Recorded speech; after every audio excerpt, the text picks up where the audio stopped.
lovely son Barrett, and we have FluX right over here. Always glad to be a part, and this is probably a fun stream, so everybody hype in chat. Hype. It's going to be crazy. So everyone, just let me know how the audio is, please. Both in-game Discord voice as well as my audio, please. I don't know if the order's right, but this is what Windows updates do for you. It resets all your audio settings apparently on devices, etc.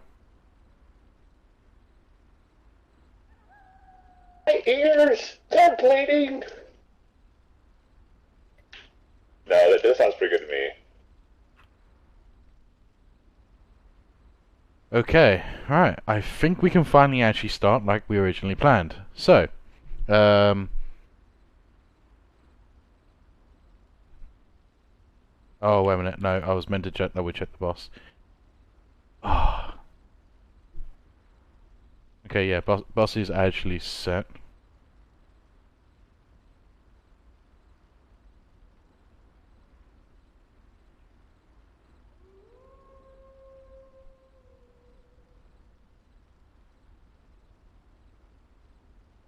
We are experiencing some technical difficulties. In the meantime, can you talk about your car's warranty?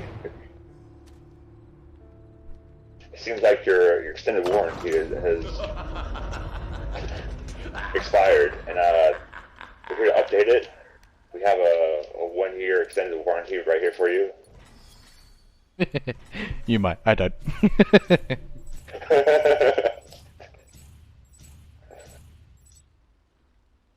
Okay, right. Everything should be completely set. SSN and CC info? What? God, I hate it when we have all these technical issues. Okay, so let's just go back from the start, like we were, like they were supposed to hear. This is now finally the actual finals. This is gonna be the first match of tonight. The second match will be in another 2 hours. Yeah, 2 hours.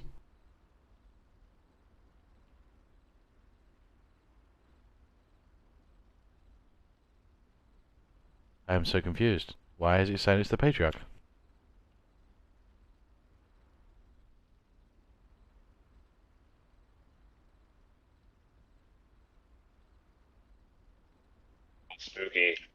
Spooky map, spooky problems.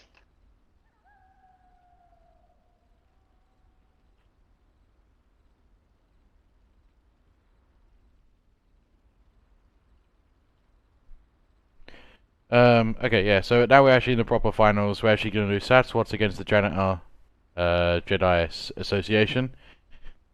It will be on Monster Ball on the King Fleshpound, which we seem to have a bit of an issue.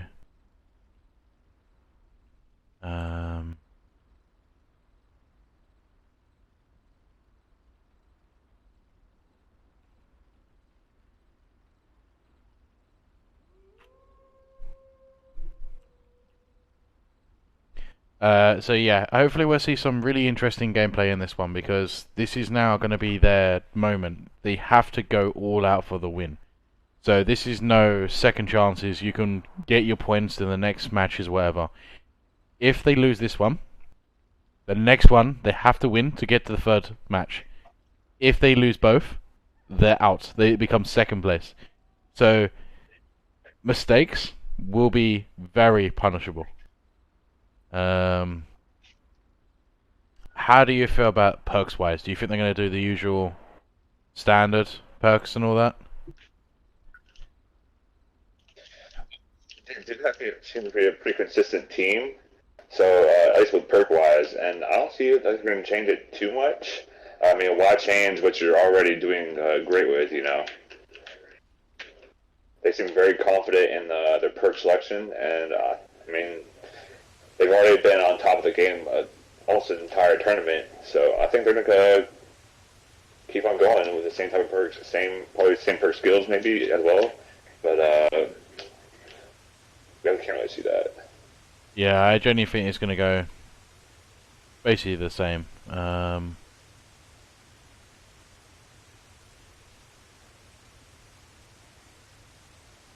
Boss index equals 1.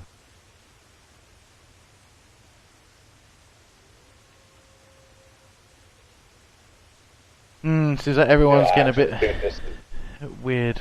Oh, sorry, go ahead. No, it's fine. It seems like everyone's having a bit of a confusion with this boss, and I don't know. We're gonna go with it. If it's wrong, I'm gonna get the other one to actually do it. I know it's not the best one. I genuinely don't think it's actually wrong with the boss, but seems like everyone thinks it is. We'll just go roll with it anyway. I do agree. I do think we're actually gonna see a very similar, or if not the exact same lineup, as usual with these guys. Oh my god, I don't even know which one I'm tabbed into now. There we go. Sorry, I used to go by sound. Now I got the sound fixed for everyone. I can't tell if I'm tabbed out or not. It's gonna be an exciting match. This is a very spooky map. It has a lot of tight corners, but great details. I'm interested to see how they hold out, because this is a very unusual map-wise. So I know there's actually multiple spots you can hold in this one. Now, in terms of all the later maps that I know I've openly admitted saying that I haven't actually tested every single one. This is one of them I actually have played with my guys. Not in like these conditions, but in general. I've done a couple of the endless mode and all that. And I really enjoyed this map. It's very different to all the rest. But like I said, there's many places they can actually hold off. Where do you think is probably they're going to be the prediction of where they're going to hold? Oh, I'm not too sure. Maybe by the DJ. That's usually a pretty good hub spot. It kind of looks like they're headed in that direction in general right now. So maybe I'll be correct. We're having a little bit of a listen to some sick tunes. Hopscotch going on along here. Everyone getting their bounces in for the numbers. We're actually trailing all the Zeds towards their location. I think I know where they're going, and I definitely would agree with this so far.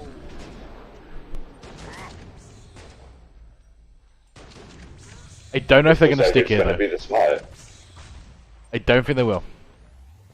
Maybe as a wave 1/2, but I don't think this is where they're going to fully like stick to. Let me just have a look at where all the Zeds are spawning. Okay, so it seems like my predictions were slightly wrong. I expected them to spawn back here a little bit and come down the stairs, but it seems like they are spawning above them. So actually this one will be better than I expected. You got a couple of stragglers at the back here, but with the man that are spawning down here, I don't think that makes any difference, to be honest. Yeah, it does seem like a little bit along the line, side of light. Oh, I can't say that right.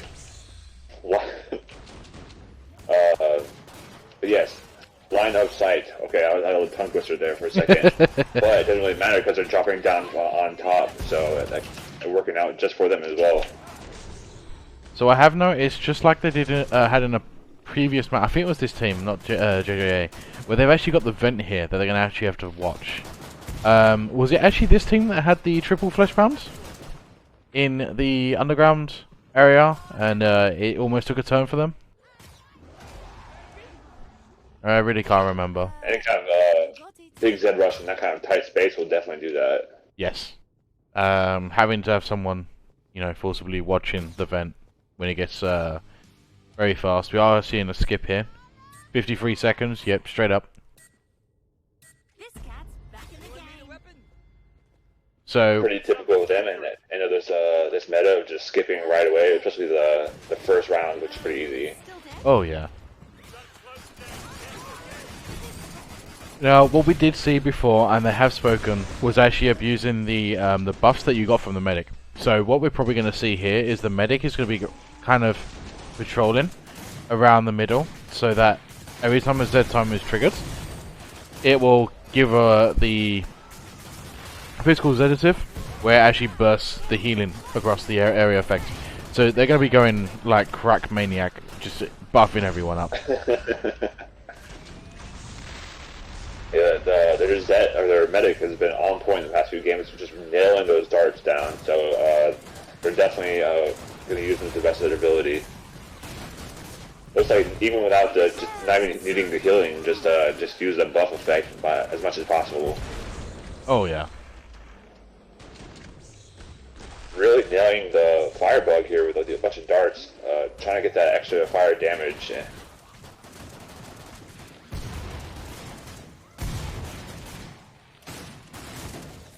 See the commando precisely, you know, taking out the heads of all the Zeds here and switching sides.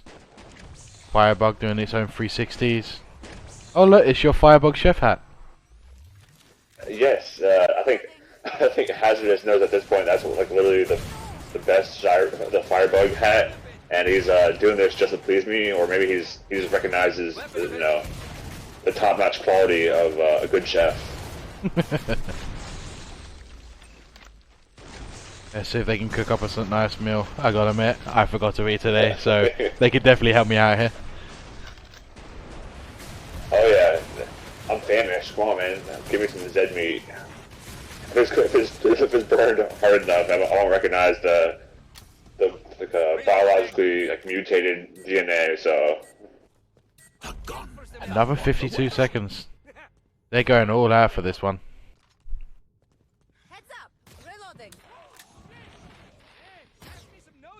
Let's watch the medic a little bit.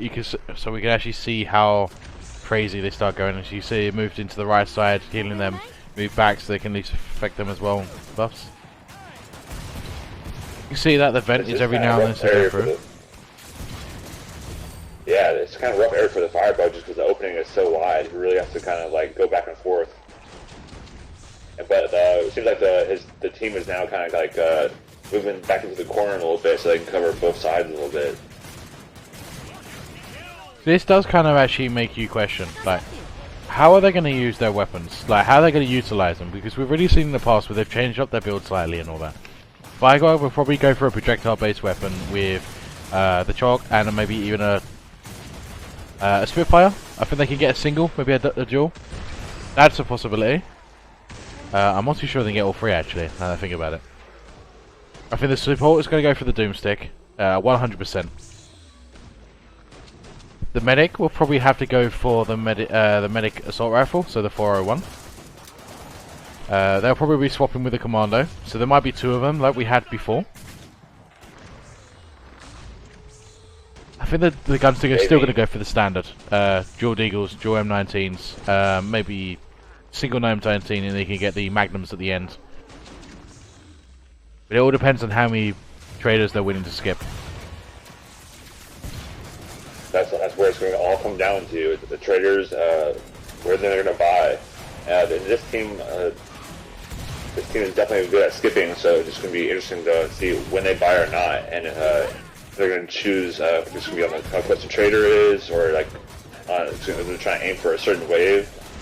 That'll be interesting to see if they probably communicate that to each other beforehand, or when exactly are they just playing by ear, or how they're doing that, managing that situation. The thing is, we've also seen something, I think it's these last two teams that we got for the finals, where one was skipping way more trader than the other, but the other team actually got faster time because of their weapon choices. They got the early weapons, they start skipping the waves, because with the DPS that they were able to actually have, they were able to clear quicker. So, sometimes these wave skips actually can be worse for the team results. Obviously, they got a really nice trader right here, so it's really close. It does seem like they are going to be sticking to this corner. I don't think it's the fastest one, personally. But it's probably more controlled compared to where I'm thinking. There's two other locations they possibly could do. The other one's actually above them. Only because the spawns are just all around them. Yeah, the spawns in this location are pretty darn good. Looks like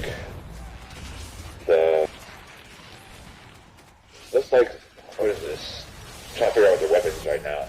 This looks like the medic has the 401, the Firebug still sticking to the cock and burn. The support is rocking the nail gun. They really love that nail gun. I've seen that around every match of theirs now. Oh yeah. The Commando's rocking the AK. Ooh, I love the AK. It's a very good one. And I'm trying to figure out what guns the gunslinger is using. It kind of looks like M19s. Yeah, so that's what it looks like. I've had a hard time confusing that one and like the DLC pistol. It's like the AC, I think something. AC 203. It kind of has a very similar square build though. Are you talking about the double? Oh, Fleshpound on the left. He is getting a hit in there. He does knock 2 of them. But a nice freeze. Very clean. That was a very good freeze. It does seem like basically just dropped down and did the damage. Didn't really have too much time to react until it was already on them. See, that's the thing. They're going to be going from... Because right now, it does seem like the right side is actually breaking through a little bit. And the last 2 waves, everything was left-sided. Where it's now shifting to the right slightly, are they going to be able to react both ways? Now, we've seen them do it in the past. But this one feels a little bit tighter. Like when the Zeds drop down from the left, they're already in their face. So they have to kind of instantly react. It does seem like we are going for another trader here. It is very... Oh, it's right next to him. So no question about it, there's no reason not to. True. In this corner, is a little more unsafe than their, their normal hideouts because there's a vent right there, and the Zeds are coming right around the corner, which is not too unusual for them. But they usually have a little safer corner because, again, the vent is right there. They can come in there, get distracted, get on them real quick. It's and everything's Clock's not that dangerous until your sharpshooter is like pinned by him real quick, and there's a Fleshpound coming in. Yeah, with the reaction time, with the distraction of the vent, obviously Medic is the one that's going to be watching over the vent and having to keep these buffs up. You've got the Commando who's going to be trying to kill it. But then I've just noticed one more thing. Scrape, like that's going to be an easy scrape kill. You can see the support hasn't actually gone for the Doomstick. It's gone for the AA-12. I don't think they've actually pulled the AA-12 for this team so far. Well, that is a pretty interesting choice. Yeah, the AA-12 is just, I guess they really want that extra trash clearing since the Firebug seems to be still using the cock and burn, and that's going to be less and less effective as the waves go on. I mean, 100%. I don't think there's anything that is like against or negative against the AA-12 in this position. It's weird to not actually see the AA-12 so much in this whole tournament so far. I think this might be the second time we're seeing it. I could be wrong. Or at least I can remember this is the second time. It does seem like the spawns are slowing down at this point. We are looking at 9 minutes so far. Halfway through, I think, roughly wave 5. They're really coming off with a very fast gameplay right here.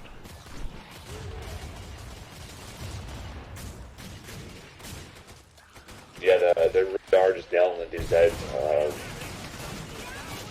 I'm just watching them coming in from both sides, and the right side is definitely looking like a lot of pressure coming in. So, from what I'm seeing, this does definitely have some obvious weaknesses. Now, one is obviously the Scrake, Quarter, Fleshpound combination. If they come in raged, it's gonna be impacts. Like, they're gonna be taking damage depending if they're raged or not. The other part is actually the range Z. So EDARs are going to be the main one. The Husk not so much because they can instantly kill it. I know they can with the EDARs, but it's the chest, not the head. Sort of height. Like this Scrake you can see here, one's taking the hit, but even without a freeze, it's just nothing. They're going for a skip. Now I will be dropping into the voice at the end, towards the end of this wave, so we can actually see what's going on with the decisions. I'll probably do it around the last 50 Zs, plus the trader. Maybe we get in there if it gets starting really gets really spooky and get a lot of large sets start coming in. Who knows? It they don't know either, so it's gonna hop in there when it gets a certain point, and we love hearing them in the middle of the conversation and planning. So I have noticed that there's one actual really good choice they've done with the perks is actually having the commando, being able to see the stalkers. I think a lot of people don't understand how strong that is. Oh, Quarter Baron come in for one hit, but he didn't even touch the health. He's like only armor damage. Yeah, back with the stalkers.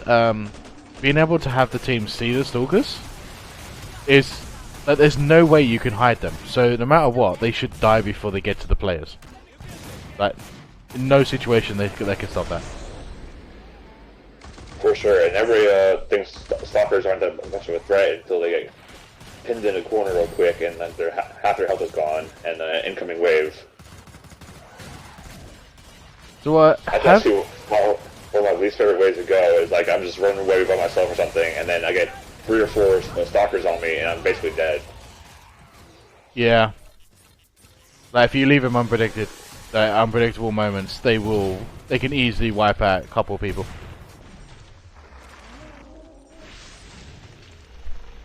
It does seem like the event is actually non-existent.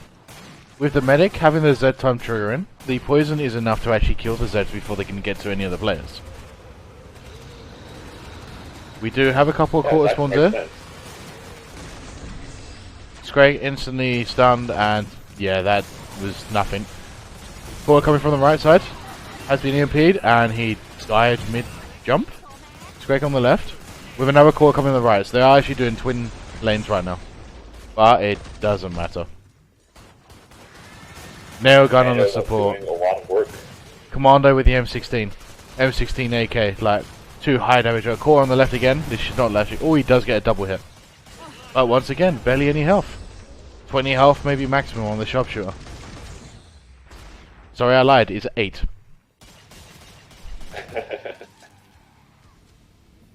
Okay, so this one is once again right next to him. I don't know if I don't think everyone actually got a buy there. So let's see if they can get past this wave. This is the major wave where it's actually gonna make or break. Can they handle a triple Fleshpound? Will they get a triple Fleshpound? Who knows? The random, not for sure if it's guaranteed, but sometimes. Oh, triple quarters! 4 quarters with a Fleshpound. Quarters coming in. 5 quarters. 5 quarters, 2 Fleshpounds. Here we go, everyone's been knocked about. They are getting a couple of freezes, both Fleshpounds are down. Another quarter coming in, both Fleshpounds taken out. 2 quarters coming through. What was that? Freezes are just getting spammed out there, and for good reason. Okay, I'm definitely going to jump in the chat because I did forget to go in there, so I'll be back in one moment. Alright. So much. Ow. Nothing right side, it's just chill. Strike right, strike right. He's dead. Okay, Maybe one more? Out like 2 seconds. I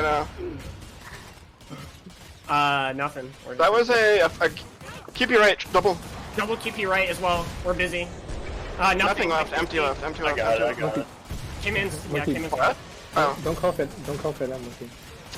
Yeah, okay, that's fine. Came in, can I? Sometimes I just have nothing to do. Came in. No, never mind. Nothing. I'm taking left. Give me that. Go. Rage? Is that rage on our side? I thought I heard rage. Came in call 11. Oh, did you? Sorry, I didn't hear it. Double, you got it. You have it. I have no nades. No freeze. Hey, both dead. Oh, I Stun need it. that. Stun it. Nail bomb. Stun it. There you go. One more behind it. Another strike. Stun again. Scrape left. One more scrape right. He's mad. Start left. He's dead. Scrape right's dead. Right's dead. Both dead. We're clean. Reset. Good shit. Keep you up. Dude, we got dumped on. That's it. Alright, remember when we trade? We go left mid. Don't go right. Dude, I'm just gonna follow you, monkey. Oh, I actually hate you, man. I love you. I hate you so much. Dude, no lunges. So easy. Dude, you know you wanted it. No, 7, dude? So I Okay, here, hunt, Oh, trade. fuck. Go, go, go. Go left mid. Above us. It's above us. I I can can't nade see it the whenever it icons. drops. Insta kill it. I can't. He fell, Drop, drop, drop. Nice, nice, nice. I'm skipping now since I'm here Hey, first. can you drop a nade leg or something for me? I have Or no what's it nade at called? all. Okay, it's fine. I'm gonna take a second. So Sharp is not de-raging. Yes. He's Go to not. mid, go to mid. Go outside, go outside. Sharp is not de-raging. Someone else de-rage. Monkey. 50-minute boss wave? What's up? King FP. It's gonna come, it could come From spawn, from spawn. It From could. Okay, so let's not spoil the plan they have for the Fleshpound here, but let's see how they pull this off. You saw what happened, how much they had in one go. Yes, that was wild. That was a very good slice, and this King Fleshpound is not going to last. They're dishing out that damage. Let's see if the quarter pounds can come in here and work them up a little bit. They're definitely backing off. Oh, Okay, so there goes the shields, but they are taking on multiple quarter pounds at the same time. They are slowly cutting backwards, but they really need to be careful now. They are ripping through him, and it doesn't make any difference. man, 15, that was, when you 53. jumped in there, that was so wild. This was a crazy match at 15 minutes. Wow.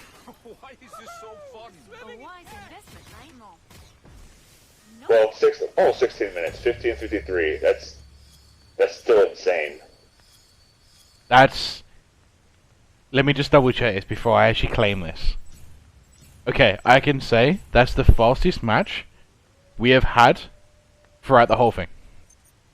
Just Oh period. my god, really? Yes. The second fastest was actually 17:36. Once again by this team.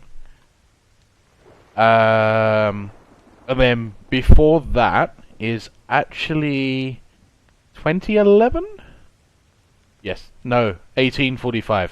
Once also with this team. So what can I say? This is wild. What can I say? Like, they're just cutting time here and here and here. I'm going through some of the stats. Hills given, like 200, 241, 123, 178, 85, 17. Their medic was just purely buffing and buffing, and that was it. That was intense. I don't know if we could actually break this down with everything, because obviously there was a lot going on. And there's going to be stuff that we may or not have seen. But it definitely pulled off for them. Yes, it was a crazy good match and good game for sure. That was one of the best matches I think I've seen in this tournament. Just the amount of skill that it displayed, the teamwork, and I mean the pure time save. It's hard to beat. They really got some good traders. This is stellar stuff. Very stellar. Before we go into the interview, which I've got Van2K and Voodoo are going to be joining us. I just want to ask everyone to actually put some predictions down. Firstly, do you think that the JJA, so the Janitor Jedi Association, can match the time? Not beat them, just match it. To make it neck and neck. Because I think that'll be the ultimate goal, is actually to try and achieve just as much as the other team, not just to beat it.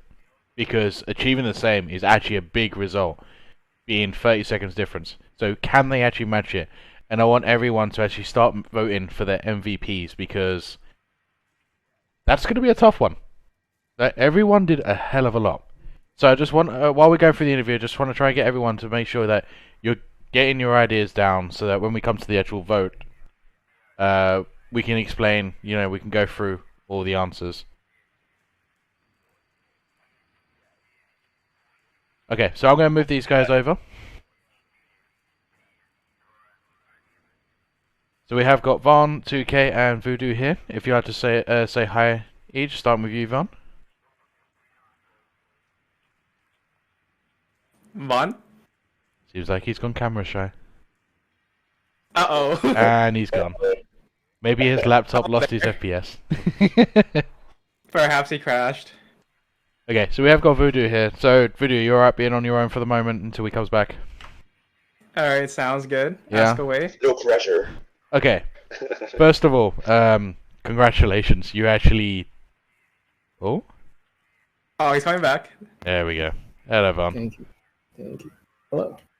So, Welcome yeah, back. we want to say, like, hold on, guys. You've actually achieved another actual record so far for the tournament. You smashed it by 1 minute and 20 seconds, roughly, for the fastest actual match, period. How do you guys feel? Like, start from there. You gotta go first, Peter. Oh, yeah. So, definitely very hyped.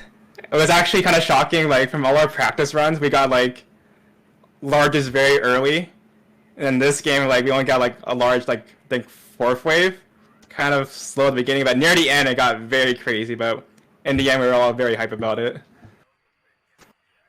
And Von. Yeah, I think it's fair to say, like, everyone in the team is a little bit, like, shaky. Maybe their voice is a little bit strained. The middle of that wave 7, right before someone joined voice chat to listen to comms, it was probably the most hectic and, like, testing moment that we've had all tournament. You probably saw there were so many larges in our face. I think we got like like 3 or 4 QPs and an FP behind it, and it raged and like infiltrated us, and then waves of larges like behind those on either side, and we were out of freezes and we were just like panicking for stuns. So with that being said, I actually want someone to clip that moment, please, if you can. Yeah. I know I'm asking a lot to go through back then. I kind of want to confirm how much you had, because because I wanted to actually do the last 50 Zs on wave 6, and then go and then jump into your chat and then listen to the last little bit at the ending, because I had a feeling there'd be a bit of a rush, which you did. But then I wanted to listen to your trader and then the start of the wave. Now, because you had so much action happen, I wasn't able to tab in quick enough to actually explain what was going on. So we end up going into your bit. Now, the bit that you mentioned, it wasn't actually 3 quarter pounders. It was actually roughly 7 with 2 Fleshpounds. Yes. So as soon as you decimated the first 3, there was another couple more behind it. So it looked like it just swapped. I think I do want to get it. I want to get it confirmed though. That's the thing. Yeah, I'm going through the VOD right now. I'll clip it for you in like a couple minutes. That's probably RNG, like the worst spawn we could have rolled in vanilla Hell on Earth. Now, Manson there did actually mention saying that you guys had a decent spot. You had the spawns. The only issue was that the spawns were jumping in your face on the left side. Right. So much that you had to be reaction based more than precision based. Right. And that means you guys basically had to take the hit before you could actually get a proper impact. Exactly. Obviously, Scrakes were a bit different. It was easy, stun, they're slower, they're nothing. Now, I know it's going to be a bit hard to actually ask this question. Is there any chance you guys can kind of give us your thought process of that situation? Because obviously we heard your voices, but the actual thought process obviously is going to be completely different to what actually comes out. Yeah. So it's always really interesting how you deal with a cluster of larges. To our benefit, our team is very like used to that sort of scenario from control difficulty. People will take leadership and decide for the team what's the best initiative. Like, say we have a spawn rage FP, maybe some larges behind it. Someone will run forward and call D-rage, like purposefully take the hit, and then freeze, and then everyone points and like does a takedown on the cluster of larges. So people like need the guts to like make that like bold call. The worst thing that you can do for like a cluster, especially a spawn rage cluster, is like pull back your lane as hard as you can so that you collapse on the other side. That's how you cause a team wipe. You need to just anchor hard and like depend on your teammate. I was gonna comment on that as well. like Vaughn said earlier, that we're very used to this kind of scenario very often. The biggest mistake, especially in that kind of panic scenario, is that you're re-raging Fleshpounds. Since you're all in a small area and you do back in, if a Fleshpound basically hits us all when they're all grouped together like a critical, if it does a double critical, that's an instant wipe right there. Yeah, that actually was my main concern personally. We did mention it a couple of times. As soon as we mentioned Fleshpound, Scrakes, we knew. Like as soon as we saw the first couple, there was no issue whatsoever. It got to the point I didn't even bother calling out the Scrakes because you guys handled it so quick. Yeah. It was almost like it was the husk. Like as soon as you saw it, gone. As soon as you saw another one, gone. There was one situation towards the end that actually made me think, should I call him out? Which was, it feels weird trying to decide whether I call out a Scrake or not, Right. like from a commentator's perspective. But when you had the quarter pounders, the flesh pounds, then you had the quarters, then you had a Scrake, 2 on the right, 1 on the left, like 1 by 1. Then you had quarters, then you had more Scrakes. It was like, okay, I think the game's actually trying to kill you guys.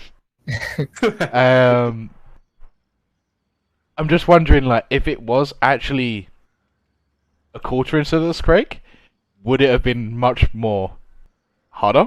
I guess. I mean, I think we would agree it would have, but how much harder? It's what's like inside of the cluster and like which order? yeah. So obviously you had the quarters, then the flesh Right. pound, and then the quarter, then the flesh pound, then you had a random Scrake in the middle. Why was Right. he there? I don't know. Then you had another one on the right, then another one on the left. Then the quarters came in from both sides. Then you had more Scrakes. So it's like you said about obviously the team decision and everything. So do you actually generally have everyone just take charge when it is required, or do you have like 2 select people doing it? So 1 for left, 1 for right. Typically, it depends on the role. If someone is in charge of like the secondary action, for instance, the sharpshooter, if he's in charge of freezing, usually he will step back and like basically bystander and like wait for someone to take initiative and act on that. Because if sharpshooter is like running in, like deraging and freezing himself, it works, but people are like having to depend on one person versus like a cooperative effort. Usually it's whoever is front manning the lane and whoever has the most body armor, whoever is like the most alert to make that decision at the moment. And typically, I don't want to be deraging in the first place because I need to see everything. Right. Because freezes are really valuable, right? I have to time it basically perfect because problem with flesh pounds is that once they rage, I can't freeze them anymore, unlike Scrakes. So if I have a good freeze, that's basically a team save right there. I mean, we definitely saw the speaking of differences. that- Yeah, go on. Speaking of that, I saw you in I think Wave 6, one of those quarter pounds, actually, or 2 flesh pounds came in. I saw you spam basically your freezes, and I was like, oh gosh, now we just have any freezes. This can get pretty interesting. But you guys, and so it was pretty interesting on Wave 7 when you're just right now. We actually heard you say, I'm out of freezes or I'm out of grenades, and that definitely I could feel the pressure from just from watching it. That moment right there was just one after the other. Like, if they get raged before I freeze them, that's going to be more pressure. Like, if they're all frozen, our team can wipe them out very quickly, especially if it's that time. So having them stun lock so we can actually take care of the stuff in front of us first is kind of key to that wave right there. So I did actually mention about one thing. You actually got the AA-12 out. Right. I think it was actually a really, really good pick. You did it Yeah. on purpose, I'm assuming. Were you referring to the moment that the FPs were like inside us, or are you asking about like a general loadout choice? Just a general loadout choice, really. Okay. First of all, I want to mention when I did have the AA-12 during that chaotic moment. I'm looking at the clip right now, but I want to like finish before I publish it. There was an FP that was completely 180 looking away from me, and I was trying to do the back of the skull AA-12 takedown, and it was so stupid. But, the AA-12 has always been a part of my loadout since the first match. The only catch is what wave we decide to go on trader, because that would determine if I'm able to afford an AA12. And the choice comes down to, like, I could get an AA12 and a Vlad, but I would rather get 3 Vlads and then get an AA12 like second trader coming out. But yeah, AA12 is a solid like piece of the loadout, because if I use Vlad for trash, I'll just burn through ammo like crazy. So you actually mentioned the traders. Now, obviously, Right. your spot. I don't know if we can actually consider it lucky, but you Right. definitely had a good chance of having your obviously combo Mhm. in it with the wave skips. You really Yes. actually was able to get some really nice traders in there. Yes. So all tournament, we felt like we were getting sort of like okay to scummy traders, especially on boss wave usually. It's really nice to get a repeat trader. I can explain quickly what a repeat trader is. Say there are like 4 traders on a map. Once the map does 4 waves and goes through all 4 of those traders, the 5th wave will reselect 1 out of 4 from the new like set. And then if you're lucky enough, you'll get a back-to-back duplicate trader. Tamari's team had that like twice for their matches, which is unreal luck. I don't know if we got a repeat trader that game, but we were getting really close proximity ones.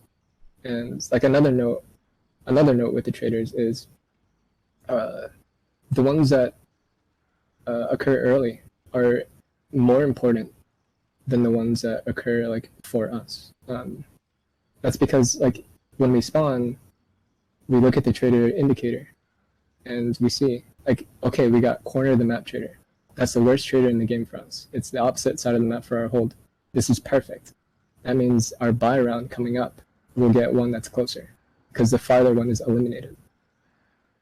And we were tracking traders progressively throughout the match and predicting which one would be close proximity, and it lined up perfectly. So it definitely seemed like that pulled off really well. I have to agree. You definitely had a nicer set of traders this one compared to your last few matches. Mhm. I don't think we'll be able to get that repeat again on your second match. Uh-huh. Almost impossible, aren't I would you? say. What But happens? you know, you never know. Yeah, there's a. I almost wish you were part of the voice chat like a little bit earlier, because I think this is really funny to me. There's something that my teammates say sometimes that like triggers me really bad. It's like, oh man, this is so slow. This is so easy, and they get And then it hits. like comfortable. Yeah, Yeah. that's what we were saying on wave 5. We're like, hey, we got like 1 scrape the whole game. This is nuts. And then we get absolutely smashed on wave 7 with the biggest spawn I've ever seen all tournament. That's karma right there. Yeah, and then after that shit show, I was like, dude, Monkey, I hate you. Like, this happened Yes, because of I you. heard that. No, I have to admit, like, you have mentioned it was a shit show. And you mentioned, like, obviously the nerves kicking in. Obviously, the differences between very comfortable and then as soon as it kicks in, obviously you guys managed it really well. I don't think I've ever seen a vanilla spawn be that harsh on a team. Yeah, Ever. that was stupid. That was outrageous. So, major well played for that part. Obviously, you guys didn't take much damage whatsoever. Let me just double check the healing before I actually mention this. Yeah, you had wave 7, you had 244 healing across the whole team from your medic. Which, to be honest, is nothing when you think about what spawns you had. So, the next question would actually be, like, who was the medic? First of all. Our medic has been the same all matches. It's Legend. Sorry, it's because I keep mixing people up. Okay, No worries. so how did their comms actually fit with them with that sort of moment? Like, I know they're usually the buffer, but there must have been a panic moment from them. Medic comms are interesting. I have a pretty strong opinion about it. Medic is usually very underutilized for like a communications potential.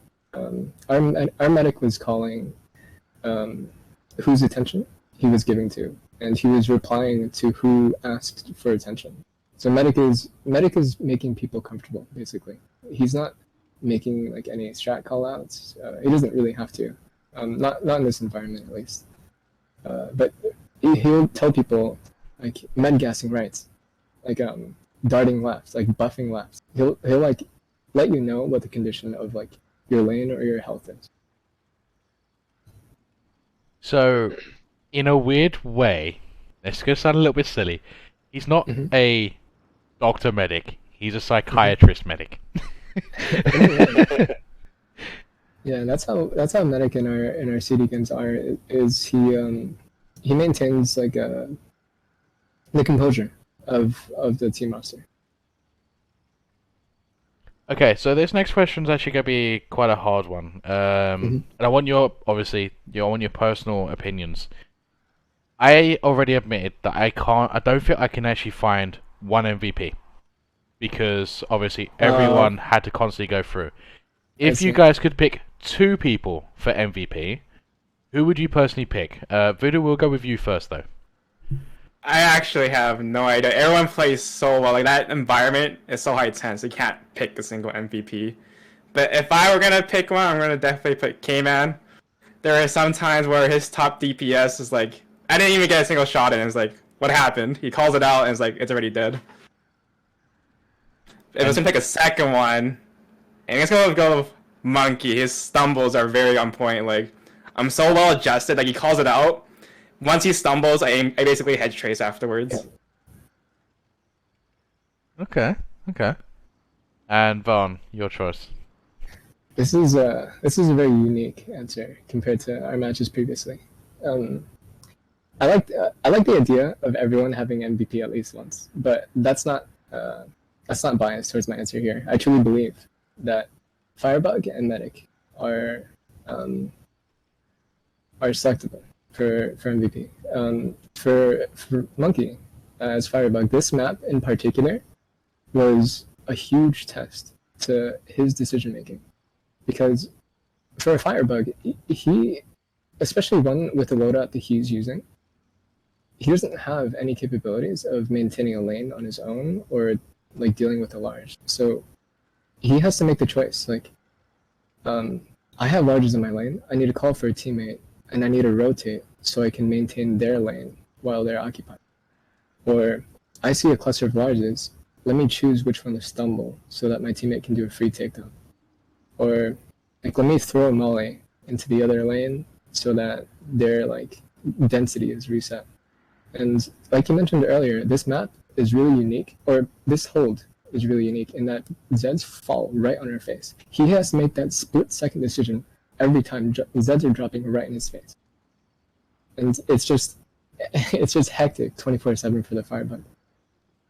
For Commando, he showed really good awareness and extension competence. Like, he positioned himself between both lanes, as like in the corner, to where he could call which side he wanted to take from.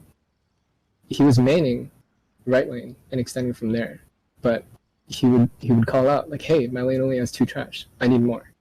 He looks over to the left and finishes off the rest of the extensions with borrowed trash, basically.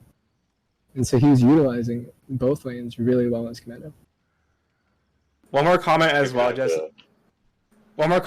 with Mando is that his efficiency for refilling ammo, like, I'll call for like a refill, right?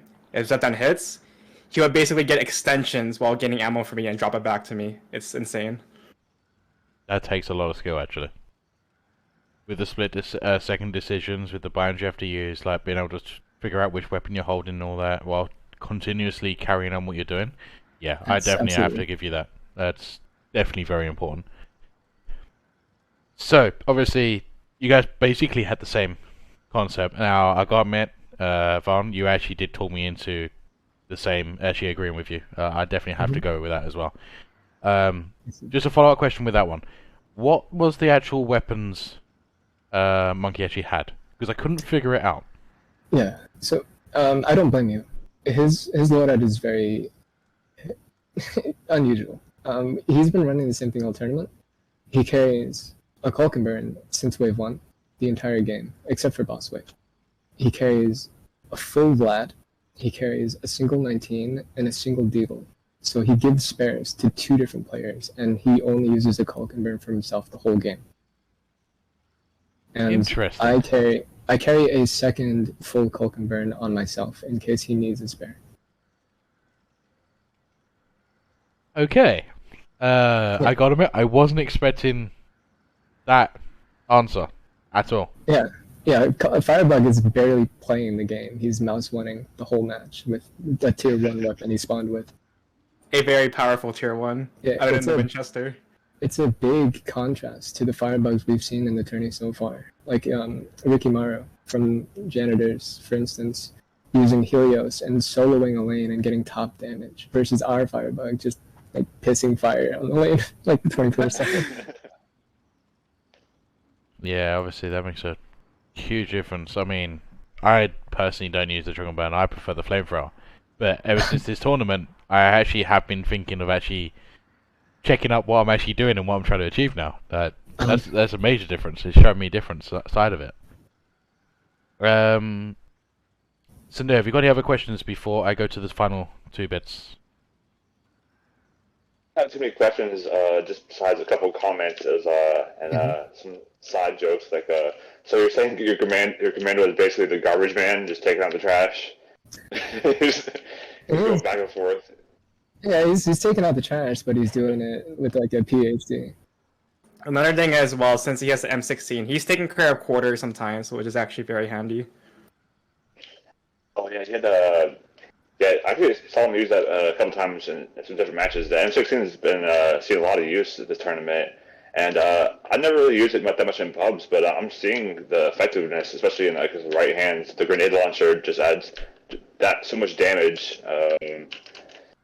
I guess second comment I have is Chef Hat Firebug, styling, cooking, making a good meal out of all the Zeds, as always. I saw him rocking that Cock and Burn, and he's basically just being a pure Firebug, which is something I really got to respect. I mean, not really besides like carrying the weapons, just by using the Cock and Burn, and really just using that to its most effective they possibly can, which is just awesome. It's really awesome to see as a Firebug kind of main myself. It's pretty cool.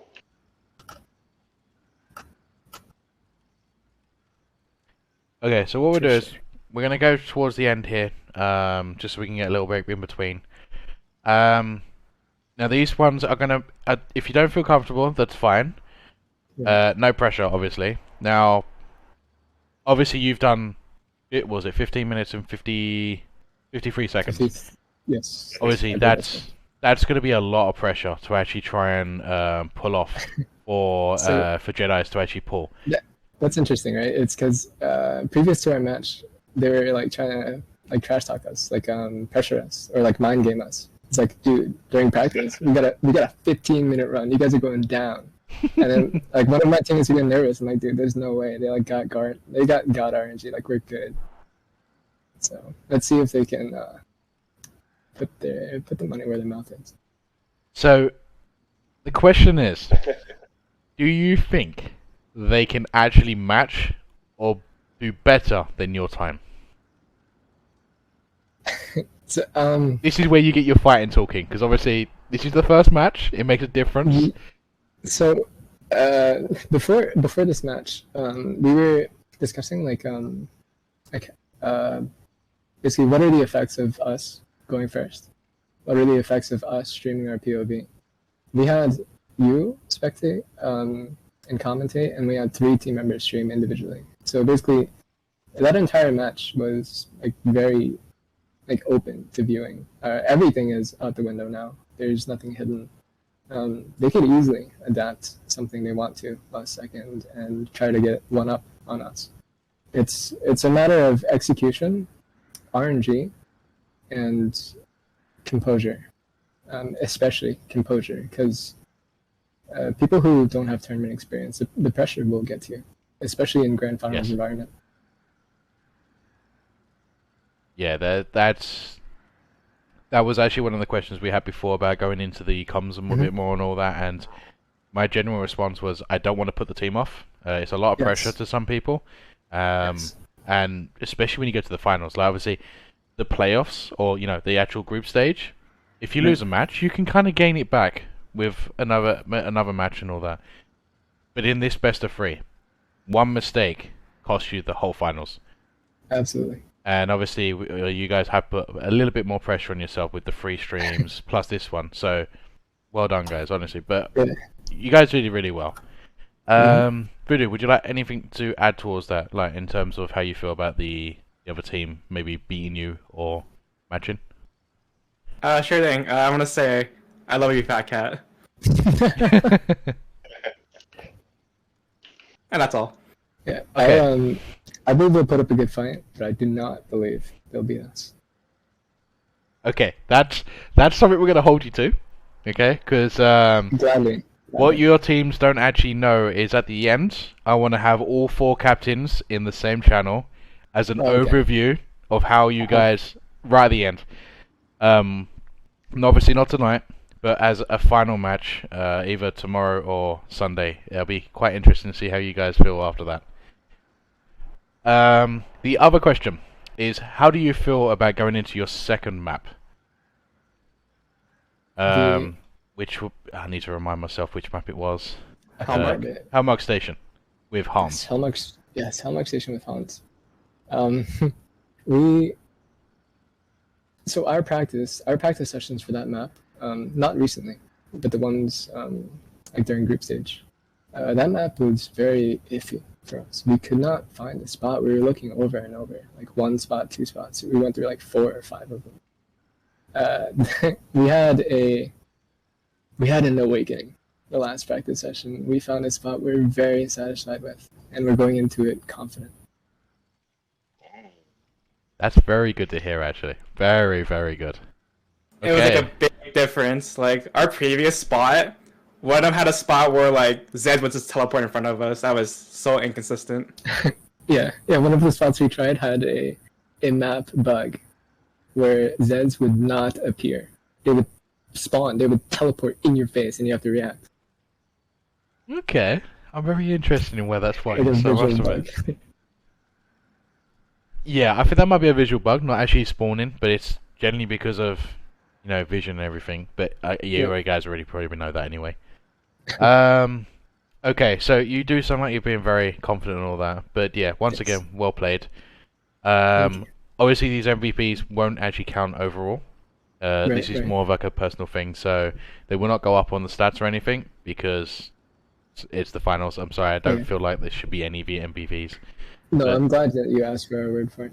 Yeah, it's very different because obviously, like in your teams and all that, it's gonna make a difference because you guys, where you're so, it's the finals. This is where your nerves are tested, and that kind of sometimes affects the way the players play. And even though the people don't see it, like from our point of view, obviously you guys really can say, yeah, this person, then their nerves were like on edge the whole time. Yes. But they still didn't. So that's way more than what other people can do. So. You're definitely right. I can admit to clicking that radio button and my heart BPM jumping up like 40. Not because I was nervous about the turnout of the match, but I was nervous about how my laptop would run. And I was really nervous that it would like plummet and that would get screwed. But it turned out really well. But yeah, nerves are definitely relevant.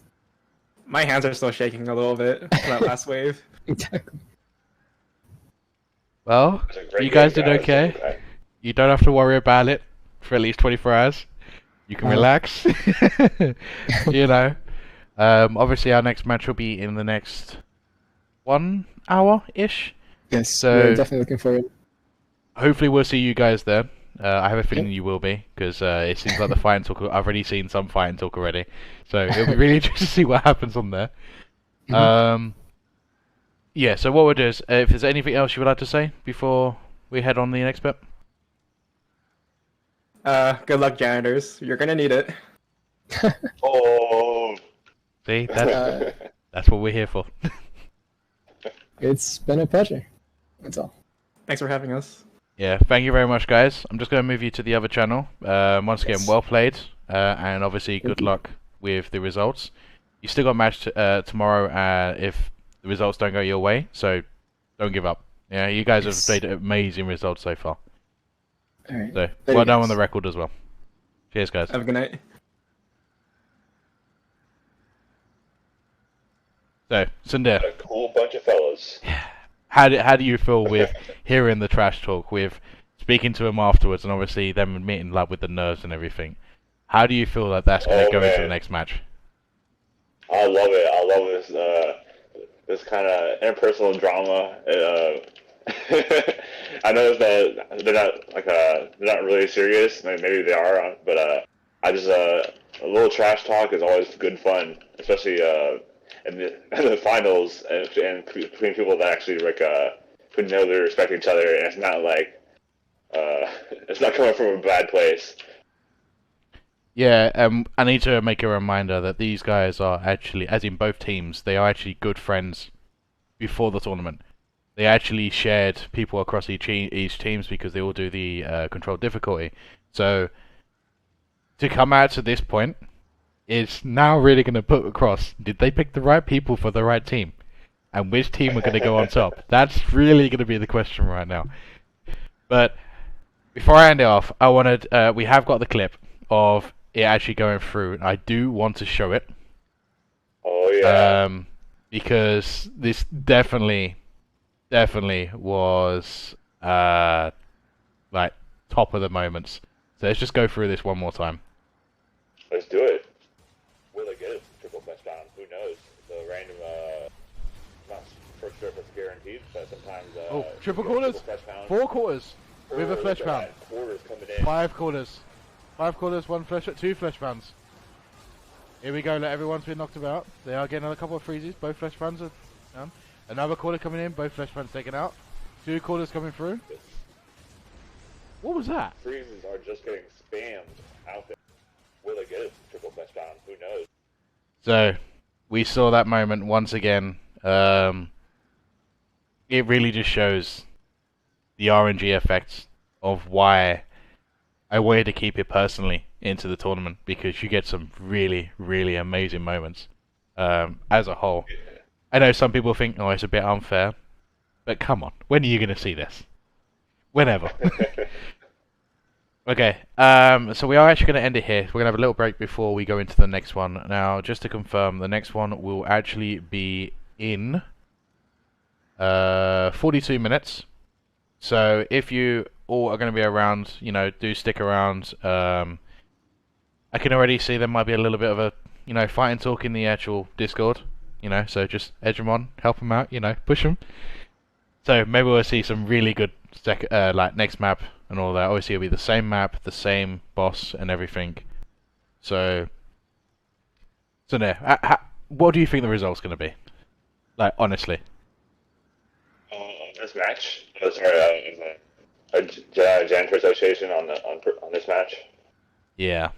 I don't know. I think they can do it. It's just that the Swats have really been kind of setting the example of like who to beat, and so I would say Jedi Janitor Association is the underdog. But I mean, I love seeing the underdog come up and beat the top. So I'm really excited to see it, and they definitely have a chance. They do, and it's going to be exciting no matter what. Yeah, it's going to be a tough one. We've already heard that they've said they can do 15 minutes. So, like, I think it was Vaughn who said it. They need to put their mouth where the words were, or the words were, you know, the saying, whatever it is. I'm too tired for this. You know what I'm talking about. Let's see if they can pull it off. So, guys, we're going to end it there. Thank you very much for joining us. Remember, be there for the next one, because this will now show the pressure, what's going to happen on tomorrow's streams. And it's going to be a back-to-back. So there will be no break really in between. Maybe about 15 minutes. But, what can I say? GG. Well played. Good luck, Jenners. And we shall see you soon.